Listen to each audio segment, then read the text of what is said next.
गुज़िश्ता साल मेडिकल में दाखिले एंट्री टेस्ट में जब सिर्फ 20 दिन का वक्त रह गया था एंड आखिरी वक्त पर पीएमसी ने एक ही सिलेबस के तहत पूरे मुल्क में एंट्री टेस्ट लेने का ऐलान कर दिया था।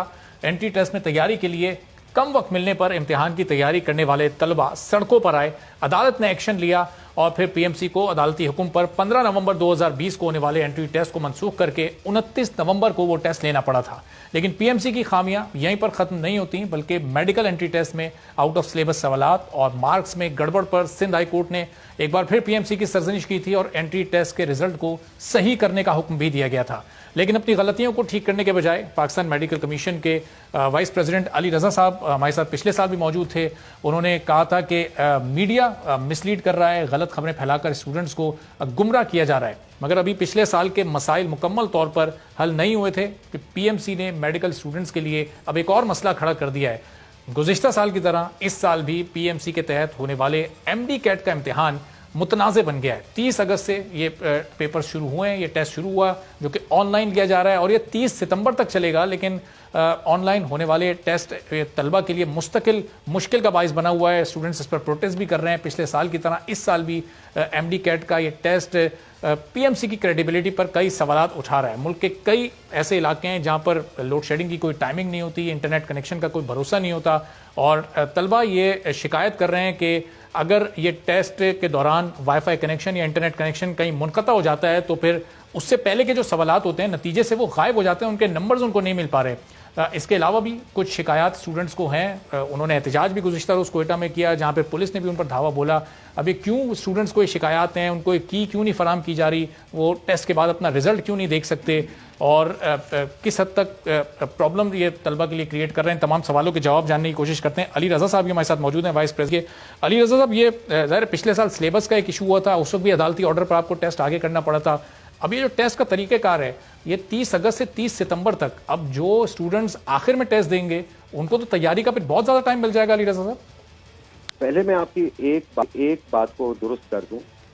पिछले साल सिंध हाई कोर्ट ने कोई ऐसा ऑर्डर नहीं किया था जिसमें उन्होंने ये कहा था कि हमारा रिजल्ट गलत है और रिजल्ट को ठीक करिए। सिंध हाई कोर्ट ने सिर्फ पिछले साल ये कहा था कि एकेडमिक बोर्ड, कानून के तहत एकेडमिक बोर्ड को सिलेबस अप्रूव करना है, वो पहले अप्रूव करवा लीजिए फिर इम्तिहान लीजिए। इसके लिए 15 दिन आगे किया गया। तो प्लीज फैक्ट्स को ठीक कर लीजिए। अच्छा। दूसरी चीज जहां तक ये है कि बच्चों को टाइम मिलना, देखिए कंप्यूटर बेस्ड एग्जाम है, दुनिया भर में कंप्यूटर बेस्ड एग्जाम जो होते हैं एक दिन में नहीं होते। 2 लाख बच्चे हैं, 2 लाख बच्चे, आप एक दिन में कंप्यूटर बेस्ड एग्जाम कहीं भी नहीं हो सकता। जहां तक बच्चों का ताल्लुक है उनको ये पता है कि इम्तिहान 30 अगस्त से शुरू हुआ। दे शुड बी रेडी, उनकी तैयारी मुकम्मल होनी चाहिए 30 अगस्त तक। अब अगर एक बच्चे का इम्तिहान 30 को शेड्यूल हुआ, एक बच्चे का 15 को हुआ, एक को 28 का हुआ, वो उनकी शेड्यूलिंग पे है, उसकी भी पॉलिसी है। जो बच्चे पहले रजिस्टर हुए उनको प्रायोरिटी दी गई डेट की। डेट बच्चों ने खुद चूज की। जिसकी रजिस्ट्रेशन पहले थी उसको उसकी तारीख मिली है, जिसको रजिस्ट्रेशन बाद में की उसकी तारीख उसके हिसाब से नेक्स्ट डेट आ गई। तो ये इशू नहीं, देखिए वो तैयारी उनकी मुकम्मल होनी चाहिए थी 30 अगस्त तक किसी भी इम्तिहान के लिए। इसमें डेट शीट के हिसाब से आप ये नहीं कर सकते। लेकिन दूसरा जो इशू उठाया जा रहा है इस वक्त, जो आपने अभी जिक्र किया कि जी जगह पे बिजली नहीं है, इंटरनेट कनेक्शन गिर जाता है और उनके सवालात के जवाबात पूरे रिकॉर्ड नहीं होते, ये कंप्लीट मिस इन्फॉर्मेशन है और ये फैलाई जा रही है और गलत बात, और इसको हम बिल्कुल क्लैरिफाई करने वाले। देखिए पहली बात, ये पूरा एग्जामिनेशन सिस्टम इंटरनेट पे चलता ही नहीं। ये लोकल एरिया नेटवर्क होता है, वायरलेस बेस, उस पर चलता है। अच्छा। हर एग्जामिनेशन सेंटर खुद एक पूरा एग्जामिनेशन सिस्टम है, इसमें कोई इंटरनेट से ताल्लुक ही नहीं। तो इंटरनेट गिरना या बिजली गिरना इसका कोई ताल्लुक नहीं होगा। नंबर 2, हर सेंटर के ऊपर जनरेटर्स और यूपीएस लगे हुए हैं। तो ये कहीं भी आप किसी भी सेंटर से आपको खबर नहीं आई कि बिजली बंद हो, वो भी नहीं। तो अली रजा फिर स्टूडेंट्स से शिकायत क्यों कर रहे हैं कि ये 80-85% स्टूडेंट्स को फेल किया जा रहा है और बहुत कम स्टूडेंट्स पहली बात मुझे आप ये बताइए कि ये जो आप कह रहे हैं 80% बच्चों को फेल किया जा रहा है, पहली बात है इम्तिहान का जो भी रिजल्ट होगा वो तो आएगा, क्यूमुलेटिव होगा जाके अक्टूबर में। अभी ये किस बच्चे को और किसको पता है कि कितने बच्चे पास हुए और कितने फेल हुए? 40,000 बच्चे इम्तिहान तकरीबन ले चुके हैं आज। ना आपको पता है ना मुझे पता है इसका कि उस 40,000 में से कितने एग्जैक्टली पास हुए, कितने फेल हुए। हर बच्चे का रिजल्ट उसको इंडिविजुअली उसके सिक्योर्ड पासवर्ड के लिंक के ऊपर जाना है। तो या तो मुझे कोई ये बता दे कि जी 40,000 बच्चों ने अपना रिजल्ट किसी ने क्यूमुलेटिव जमा किया है, तो मैं तो मान जाऊं इस बात को। वरना देखिए ये सब चहमगोइयां हैं। लेकिन नहीं अली साहब, वो इंडिविजुअल बेसिस पे जब एक दूसरे से राब्ते कर रहे हैं और जाहिर है एक से एक वो दूसरे को बता रहा है, तो वो कलेक्टिव करके वो रिजल्ट फिर इसी तरह से अनाउंस कर। आप भी समझते हैं, मैं भी समझता हूं कि पूरे पाकिस्तान क्या 40,000 बच्चों ने एक दूसरे से बात करके ये कलेक्टिव पूरा कोई रिकॉर्ड बनाया है? अब सोशल मीडिया के तो प्लेटफॉर्म्स हैं अली साहब, एक कहीं ट्रेंड बनाया जाता है, वहां पर सब अपने अपने रिजल्ट्स को शेयर कर रहे हैं। सोशल मीडिया के ट्रेंड्स आप भी जानते हैं, मैं भी जानता हूं। सोशल मीडिया के ऊपर जितनी मिस इन्फॉर्मेशन और डिस इन्फॉर्मेशन फैलाई जाती है हम सब जानते हैं। 400 बच्चे अगर सोशल मीडिया पे शोर मचाएंगे, वो लगेगा कि 4,000 बच्चा शोर मचा रहे। देखिए ये हमारे यहाँ अनफॉर्चुनेट बात है, सालों से चल रही है, सिर्फ मेडिकल में नहीं, हर जगह। जो फेल होगा वो शोर मचाएगा।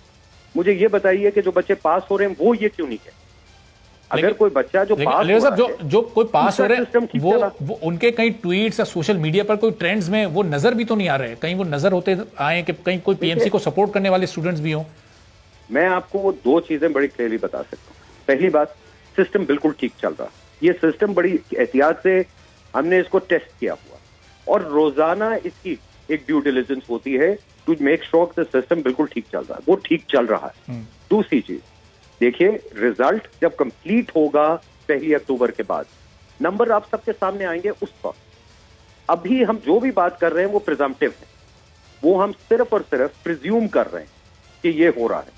रिजल्ट आ जाने दीजिए, तब जाके पता चलेगा कि क्या पोजीशन है। ठीक है, की आज जो भी हम बात कर रहे हैं वो अंदाजे पर। कोई हार्ड कॉपी या की स्टूडेंट्स को फराहम की जा रही है अली साहब? सर दुनिया में कहीं पे भी आपके कंप्यूटर बेस्ड एग्जाम छोड़िए, एमसीक्यू बेस्ड में हार्ड कीज और ये पेपर नहीं दिए जाते।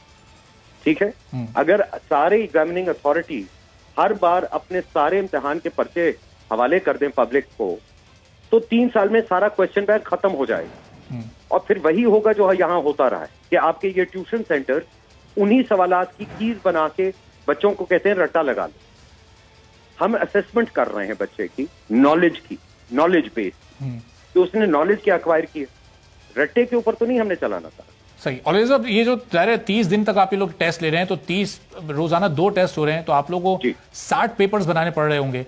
ये कहीं लॉ में ऐसा पीएमसी के अपने कहीं कवानीन में ये चीज मौजूद है कि आपको एक टेस्ट के लिए अलग अलग पेपर्स आप ले सकते हैं, या एक ही पेपर के तहत आपको? क्योंकि पीएमडीसी के दौर में तो ये एक ही पेपर हुआ करता था यूएचएस का। देखिए बिल्कुल है मौजूद, और बल्कि इस पे सिंध हाईकोर्ट में पिछले साल एक सवाल उठाया गया था और सिंध हाईकोर्ट ने होल्ड किया था कि नहीं आप कर सकते हैं। पेपर जो कानून में लिखा है वो ये है कि आप हर बच्चे का सिर्फ एक ही एमटी कैट लेंगे, यानी 1 साल में बच्चा एक बार एमटी कैट ले।